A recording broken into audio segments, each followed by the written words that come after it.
Hello বন্ধুরা, কেমন আছো? আজকে সকালে দেখো ছাদের থেকে কি সবজি আনলাম।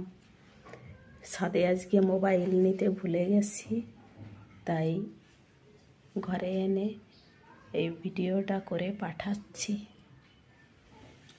দেখেছ, এই যে কচুরলতি, এখানে আছে বেগুন, এই যে বকফুল, আর এই যে দুটো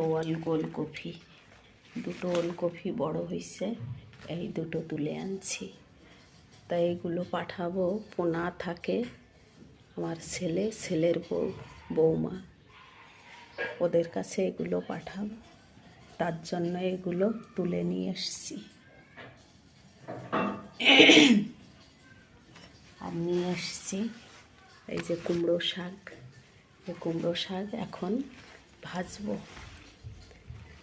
আর ছেলে খুব পছন্দ করে কুমড়ো শাক ভাজা, বড় ছেলে। দেখা